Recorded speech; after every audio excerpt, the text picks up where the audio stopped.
बच्चों, welcome back to the channel and this is Neha from SDCA। जैसा कि आपको पता है कि हमने लास्ट दो लेक्चर में हमारे सेक्शन नंबर 4 का chapter number 2 to serve with love start कर दिया था, जिसमें कि हमने introduction, summary, synopsis and theme already खत्म कर चुके थे। तो जिन बच्चों ने वो वीडियो नहीं देखा है, फटाफट देख के आ जाइए। In this lecture, we will start with the actual novel To Serve with Love, Chapter 17. The half-yearly report of the Students' Council was on November 15th and one of the most important days in the calendar of green slate school.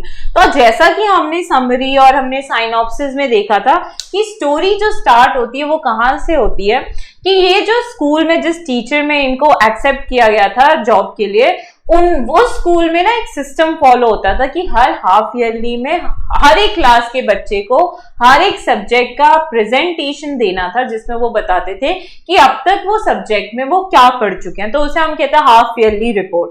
तो same way इस साल भी होने वाला था, इस साल भी बच्चे रेडी होने वाले थे, ठीक है। तो वैसे ही उसका दिन आया which was November 15th। I had heard quite a deal about these occasions and became as excited as the children as the day approached। तो देखो, जैसे भी कोई फंक्शन आने वाला होता है तो तुम लोगों की बातें सुनते हो, ओ भाई तेरे को पता है क्या एग्जीबिशन होने वाला है इस दिन, ये मतलब उस हाइप के वजह से आप भी एक उसको इंपॉर्टेंस देने लगते हो और एक एक्साइटमेंट आपके अंदर आ जाती है। तो सेम वे ये ब्रेथ वेट सारे बच्चों की बातें, बच्चों का एक्साइटमेंट देख के, टीचर्स का एक्साइटमेंट देख के उनको भी लगा कि कुछ तो भी स्पेशल ओकेजन है और वो भी एक्साइटेड हो गए। It was entirely their day, arranged, presented and controlled by them। तो इसकी खासियत क्या थी कि जो भी इवेंट मैनेजर है वो सारे बच्चे ही करेंगे, चाहे इवेंट मैनेजमेंट का काम हो, चाहे डेकोरेशंस का काम हो, अलग अलग प्रिपरेशंस का काम हो, वो सारी ड्यूटी सिर्फ बच्चे ही संभालते थे। I observed the activities of my class as they prepared for it, nothing with pride, the business-like way in which tasks were allocated and fitted into a neat programme. तो जैसे ही इनने अपना क्लास का observation किया तो उन्होंने पाया कि इनके जो बच्चे हैं वो तो बड़े वेल हैंडल्ड कर रहे हैं सिचुएशन को। कहने का मतलब कि जैसे बिजनेस में कैसे मीटिंग में बोलते हैं ना, तुम मार्केटिंग का काम हैंडल करोगे, तुम फाइनेंस का काम हैंडल करोगे, तुम बाकी एम्प्लॉयज को काम बताने का, कैसे काम डिस्ट्रीब्यूशन, डिविजन ऑफ लेबर किया जाता है। तो उनके क्लास में भी बच्चों ने फर्स्ट डिविजन ऑफ लेबर किया और उसको एक नीट शेड्यूल, एक नीट प्रोग्राम में सेट कर दिया। There were whispered conferences with members of other classes in the arrangement of it। तो कभी भी एनुअल डे होने वाला होता है, तो स्पोर्ट्स डे होने वाला था, कैसे हर पूरा स्कूल में शोर हंगामा मच जाता है। तो काइंड ऑफ उस दिन भी कुछ ऐसा ही हो रहा था जब ये स्कूल गए थे। On that day there was no assembly। तो उस दिन कोई भी असेंबली नहीं हुई थी। The children arrived smartly dressed and polished and Miss Joseph and Denham, who seemed to be important officials for the occasion, moved about among their colleagues, ensuring that each one was ready to play his or her part। तो आप ऐसा मान सकते हैं कि miss Joseph और जो Denham है ना, वो स्कूल के head girl and head boy है जो कि सारे इवेंट मैनेज कर रहे हैं या देख रहे हैं, ठीक है। तो जो November 15th आया तो सारे बच्चे एकदम neatly dressed, polish shoes, neat tie, ये सब वेल ड्रेस्ड होके आए थे। और जैसे ही सारे बच्चे वहां पे सेटल हो गए तो मिस जोसेफ एंड डेनहम ने सबसे पूछ लिया कि is everyone ready for their part, कोई दिक्कत तो नहीं है, कुछ प्रॉब्लम तो नहीं है। A bell was rung at 10 a.m. and everyone trooped into the auditorium to sit together in classes। तो 10 बजे की बेल बजी और सब बच्चों को ये सिग्नल मिल गया कि आप ऑडिटोरियम जाने का काम स्टार्ट करना है। मतलब कहने का मतलब अब फंक्शन स्टार्ट होने वाला है। तो सारे अपनी क्लास वाइज जाते हैं, अरेंज हो जाते हैं और वहां पे बैठ जाते हैं। Miss Joseph and Denham, the two most senior students, sat on the stage, one on each side of Mr. Florian, who as soon as everyone was seated and silent, stood and addressed the school। तो जैसे ही सारे बच्चे बैठ गए, miss Joseph and Denham principal के side में एक एक जगह ले लेते हैं जैसे ही सारे बच्चे शांत हो जाते हैं, सारे सीटेड हो जाते हैं, तो मिस्टर फ्लोरियन खड़े होते हैं और बच्चों को स्पीच देना चालू करते हैं. He spoke at length, retreating the aims and policies of the school and of the important contribution each child could make the furtherance of those aims. तो जैसे कि हर प्रिंसिपल स्पीच देता है, वैसे ही यहाँ पे मिस्टर फ्लोरियन भी बोलने लग गए कि हमारे स्कूल के एम्स क्या हैं, हम क्या करना चाहते हैं, गोल्स कैसे उनको एक्वायर करेंगे, प्लस उसको ये बात भी इंक्लूड करते हैं कि कैसे उन स्कूल के बच्चे उस एम को सक्सेसफुल बनाने के लिए कंट्रीब्यूट कर सकते हैं. He gave praise wherever it was indicated, but insisted that there was yet a great deal to be done by themselves towards a general improvement in conduct, cleanliness and in the pursuit of knowledge. तो वो तारीफ जरूर करते हैं, ऐसा नहीं है कि एकदम ही पूरा नालायक स्कूल था. जहां पे उन्होंने अच्छा काम किया था, स्कूल के बच्चों ने अचीवमेंट लाई थी, उसकी तारीफ भी की थी, लेकिन हाँ उन्होंने ये भी बोला था कि अभी भी school in the manner of improvement in conduct, cleanliness और अपने आप को रखने के तरीके से और ज्यादा इम्प्रूव कर सकता है. As I listened, I realized that this man was in no way remote from his school. His remarks all showed that he identified himself with it and everyone in it. तो वो principal की जो speech थी, उनने जो appreciation दिया था, तो राइटर को उनकी स्पीच सुन के ऐसा लगा कि ऐसा नहीं है कि प्रिंसिपल को फर्क नहीं पड़ता उसके स्कूल में क्या चल रहा है, कैसा चल रहा है. He is connected with it and involves everyone in it. He then wished them success with the council meeting and left the stage to tremendous applause. तो फिर उन्होंने अपनी स्पीच खत्म की, काउंसिल मीटिंग को कांग्रेट्स किया कि इतना अच्छा अरेंजमेंट, इतना अच्छा एजुकेशन प्रोवाइड करे वो लोग, जो भी सिस्टम चल रहे हैं सबके लिए उन्हें कांग्रेचुलेट किया. और जैसे ही उनने स्टेज लीव किया, बहुत जोरों की तालियां उनके लिए बजाई गई. Things now moved quickly into gear. तो इनकी स्पीच के बाद ना जल्दी जल्दी सारी चीजें अब होने लगी. First, Miss Joseph stood up and gave a short explanation of the council's purpose and its activities. तो मिस जोसेफ खड़ी होके उनको एक्सप्लेन करती हैं, जो भी पूरी ऑडियंस थी, जितने भी बच्चे थे, उनको एक्सप्लेन करती है कि ये काउंसिल रखा क्यों जाता है, ये ओकेजन रखा क्यों जाता है और इसमें हम क्या करते हैं, इसका पर्पस क्या है.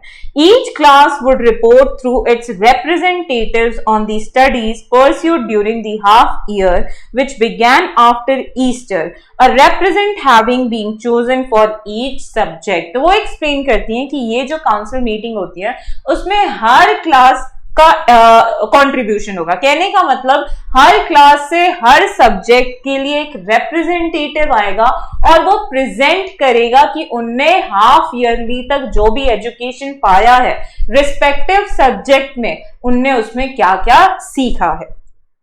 When all the classes had completed their reports, a panel of teachers would be invited to occupy the stage and answer questions from the body of the hall on matters arising out of various reports. तो जैसी सारी class अपना presentations खत्म कर लेगी, सारी classes अपना presentation दे देगी, तो एक पैनल ऑफ जज पूछा जाएगा एट रैंडम. ऐसे नहीं है कि एकदम स्पेसिफाइड टीचर्स ने, एट रैंडम वो चूज किए जाएंगे और जो भी ऑडियंस में जिसको भी कुछ भी डाउट्स होगा या क्वेश्चंस होंगे, वो उसका आंसर वो पैनल ऑफ जजेस देंगे. The selection of the panel, as with everything else, was entirely at the discretion of the children, and no members of the staff knew either how many or which teachers would be invited to sit. तो ये panel of जजेस में कौन बैठेगा ये किसको भी नहीं पता था, ये पूरा ही सीक्रेट था. इनफैक्ट टीचर्स को भी नहीं पता था कि किसको चूज कर लिया जाएगा उस पैनल ऑफ जज में इंक्लूड करने के लिए. The reports began with the lowest or youngest class first. तो जिनने स्टार्ट किया था प्रेजेंटेशन वो थे हमारे फर्स्ट स्टैंडर्ड के बच्चे. तो ऐसे हमने रैंक वाइज प्रेजेंटेशन डिसाइड किया था. पहले फर्स्ट क्लास लेगी, फिर सेकेंड क्लास, फिर third and fourth. These were mainly 12-year-olds who had joined the previous summer. तो ये ज्यादा एकदम छोटे छोटे बच्चे हैं, फर्स्ट क्लास के 12 साल के बच्चों के छोटे बच्चे हैं और मे भी उनका क्लास सिस्टम अलग होगा, तो उस हिसाब से वो सबसे छोटे हैं स्कूल में सबसे जूनियर्स हैं एंड जनरली उन्हें जस्ट अभी अभी स्कूल ज्वाइन किया, उनको स्कूल ज्वाइन किए हुए ज्यादा टाइम नहीं हुआ है. Most of them were shy and rather frightened at standing up before the entire school. तो जब नए नए बच्चे हम बन के जाते हैं स्कूल में, नया नया एडमिशन लेते हैं और हमें आते एकदम स्टेज पे खड़ा कर दिया जाता है, तो ऑफ कोर्स सी बात है हम डर जाते हैं, सहम से जाते हैं. तो ये जो 12-year-old चिल्ड्रंस थे ये भी थोड़ा एकदम डरे हुए थे, सहमे हुए थे. उनने भी प्रेजेंटेशन दी, लेकिन हाँ वो जो फ्राइटनिंग दिख रहा था, फ्राइटनिंग फियर स्टेज के सामने खड़े होने का पूरे स्कूल के सामने, तो वो थोड़ा सा फियर उनके प्रेजेंटेशन में नजर आ रहा था. But nevertheless they managed it creditably. Although इतना डर था, इतना शाइनेस था, लेकिन तो भी उनने अपना प्रेजेंटेशन बहुत अच्छे तरीके से दिया था. They had been newly introduced to the difficulties of seeking information for themselves, so their report was understandably rather short. तो इनको आइडिया नहीं है ना, ये फर्स्ट टाइम कर रहे हैं छोटे से बच्चे, इन्हें फर्स्ट टाइम रिपोर्ट प्रेजेंट की है, कैसे करना है, क्या बोलना है, क्या नहीं बोलना है. तो उनका ज्यादा बड़ा स्पीच नहीं था, उन्होंने छोटे में ही अपनी स्पीच या प्रेजेंटेशन खत्म कर दिया था. आगे का लेक्चर कंटिन्यू करने से पहले मैं आपको एक छोटी सी इन्फॉर्मेशन प्रोवाइड कर देती हूँ कि हमारी जो SGCA के लेक्चर्स होते हैं ना, वो 2 टाइप के होते हैं. एक यूट्यूब सीरीज जैसा कि आप मुझे अभी देख रहे हैं, एंड दूसरा premium online live classes. Premium online live classes में आपको दिखाए गए फैकल्टी से आप Gmeet पे फेस टू फेस बात करते हैं. एंड दूसरी इंपॉर्टेंट चीज क्या है, तो आपको यहाँ पे ऑनलाइन बैकअप प्रोवाइड किया जाता है. प्रीमियम बैचेस की कुछ और भी फैसिलिटीज हैं जो कि आपको स्क्रीन पे दिख रहे हैं, and you are provided with hard copy notes. The courses which are offered by SGCA are 11th, 12th, BCom and CA Foundation. So for admission and more details, you can call us or WhatsApp on the number shown on the screen. चलिए फिर आगे का lecture continue करते हैं. Class after class was represented and it was obvious that with each succeeding term there was a marked development in the ability to express themselves. तो धीरे धीरे फिर सेकेंड क्लास आई होगी, थर्ड आई होगी, फोर्थ, सिक्स्थ, सेवेंथ ऐसे करके आई होगी, और जैसे जैसे क्लास की रैंक बढ़ रही थी तो बच्चों की प्रेजेंटेशन में भी ना एक डेवलपमेंट दिखाई दे रहा था. क्यों? क्योंकि जितने ज्यादा साल आप एक ही स्कूल में बिताते हो उतने ज्यादा आपको कॉन्फिडेंस आता है, प्लस उतना ही ज्यादा आपका एक बिहेवियर, एक एटीट्यूड बनता है बोलने का, प्रेजेंट करने का अपने आप को. तो वो मार्क्ड डेवलपमेंट हर एक सक्सीडिंग क्लास के साथ दिखाई दे रही थी. Much of the work was rather elementary but to them it loomed large because they understood it and something of its relationship to them. देखने में बड़ी इजी लग रही थी कि ये क्या है, प्रेजेंट तो हर कोई कर सकता है, बस अब बताना है, लेकिन बच्चों के लिए ऐसा लग रहा था बहुत बड़ा काम है, बहुत बड़ा ओकेजन है, प्रेजेंट करना है, कैसे करना है, प्रेजेंटेशन अच्छी होनी चाहिए. तो ये सारी बातें हमारे नरेटर ऑब्जर्व कर रहे थे. Throughout all the reports, the emphasis was on what they understood rather than on what they were expected to learn.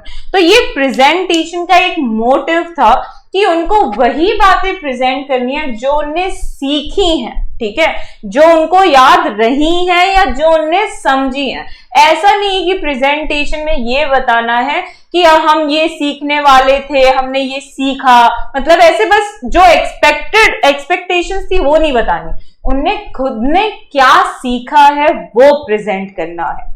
When the turn of my class came, I sat up anxiously. तो जब mister Braithwaite की class की बारी आई तो ये थोड़ा सा ऐसे नर्वस हो गए, डर गए, तो एकदम सीट पे ऐसे एकदम एंशियसली बैठ गए, अटेंटिव हो गए, सुनने लगे कि क्या बोलने वाले उनके बच्चे.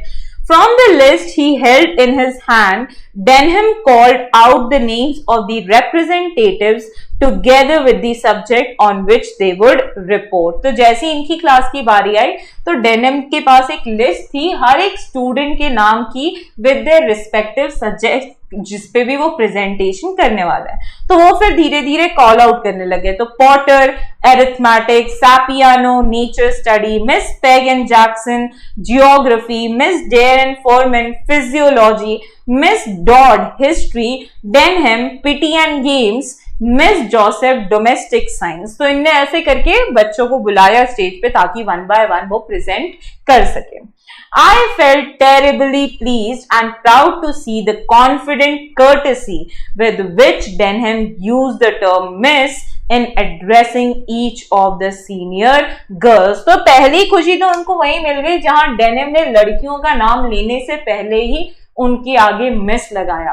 कहने का मतलब कि एक तो डेनहम ने मिस लगा के बाकी बच्चों को एक इंस्पिरेशन दिया कि हमें गर्ल स्टूडेंट को मिस करके बुलाना चाहिए, मिस एंड देन उनका नाम, और एक रिस्पेक्टफुल नेचर दिखाई दिया गया जो कि हमारे ब्रेथवेट ने अपने बच्चों को सिखाया। तो आधी खुशी तो ये फूलों समा गई इनको वहीं पे जहां पे डेनहम ने बच्चों को 1 by 1 बुलाया। I felt sure that this would be in itself be something for the younger ones to aim at, a sort of badge of young adulthood। तो उन्होंने बोला कि चलो प्रेजेंटेशन जान दो, बट ये एक ऐसी चीज है जिससे यंगर जो चिल्ड्रन है, छोटे बच्चे जो थे, वो सीखेंगे कि हमें कैसे रिस्पेक्ट देनी चाहिए दूसरों को। As their names were called, they walked up to the stage and took their seats with commendable gravity। commendable gravity कहने का मतलब कि एकदम कॉन्फिडेंस, ऐसा नहीं है डरे हुए ऐसे डर डर के बैठ रहे हैं, नहीं, एकदम कॉन्फिडेंस में आए, एकदम एक काम एंड कंपोजर मेंटेन करके वो बच्चे प्रेजेंट करने गए सब स्कूल के सामने। Miss Joseph then gave a short address. तो उसके बाद जोसेफ ने इंट्रोड्यूस किया, मिस जोसेफ ने। She said that their lessons had a particular bias towards the brotherhood of mankind, and that they had been learning through each subject how all mankind was interdependent in spite of geographical locations and differences in color, races and creeds। तो Joseph अपने speech में एक चीज mention करती हैं, briefly बताती हैं कि जो भी उनने सब्जेक्ट पढ़े उनने देखा है कि कैसे लोग, कैसे मैनकाइंड एक दूसरे पे डिपेंडेंट है। हमने समरी में भी देखा था कि जो भी क्लास सबसे बड़ी class that is mister Braithwaite की क्लास रिप्रेजेंट करती है, उसका थीम होता है इंटरडिपेंडेंसी ऑफ मैनकाइंड। तो ये सारी चीजें जोसेफ ने पहले ही एक्सप्लेन कर दी कि चाहे भले ही ज्योग्राफिकल डिफरेंसेस क्यों ना हो, कास्ट में, रिलीजन में क्यों ना डिफरेंस हो, लेकिन मैनकाइंड हमेशा एक दूसरे पे इंटरडिपेंडेंट ही रहेगा। Then she called on Potter. Potter went on to speak of the work they had done on weights and measures. तो जैसा हमने देखा था पॉटर अरिथमेटिक उसको अलॉट किया गया था, है ना, तो उसने फिर बताया कि कैसे उन्होंने मेजर्स की स्टडी की, वेट्स की स्टडी की, of the relationship between kilogram and the pound, the metre and the foot. तो ने रिलेशंस बताए अलग अलग यूनिट्स के कि केजी पाउंड से कैसे रिलेटेड है, मीटर फुट से कैसे रिलेटेड है। He said that throughout the world one or other of those methods was either in use or understood. तो वो बताते हैं कि दुनिया में अलग अलग जगह पे भले ही अलग अलग मेथड्स यूज किए जाते हैं, बट उनका मतलब काइंड ऑफ सेम ही है।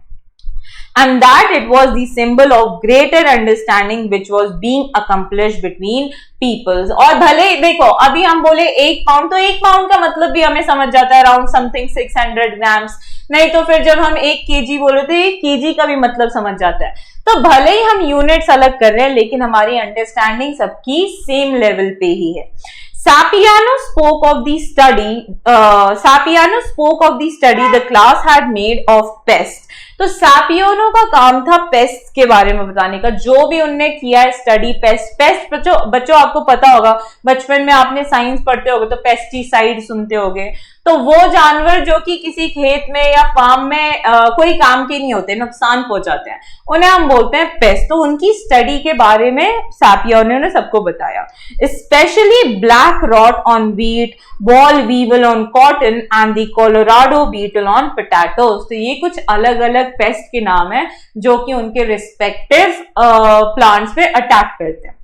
He showed how many countries had pooled their knowledge and results of research on the behavior, breeding habits and migration of these pests। तो उन्होंने ये भी बताया कि कैसे अलग अलग कंट्री लगी हुई है इनके बिहेवियर को पहचानने के लिए, ये कैसे माइग्रेट करते हैं एक जगह से दूसरी जगह, ये कहाँ कहाँ और कब अटैक करते हैं, इनकी लाइफ साइकिल क्या होती है। तो जो भी स्टडी की गई है वो सारी उनने पूरी स्कूल को बताई। And were gradually reducing the threat they represented to their important products, और किस तरह इनका इफेक्ट हम कम करते जा रहे हैं with the help of biopesticides और द केमिकल पेस्टिसाइड्स, ये सारे हम इनके इफेक्ट कैसे रिड्यूस करते जा रहे हैं, ये सारी बातें बताई सैपियनों ने।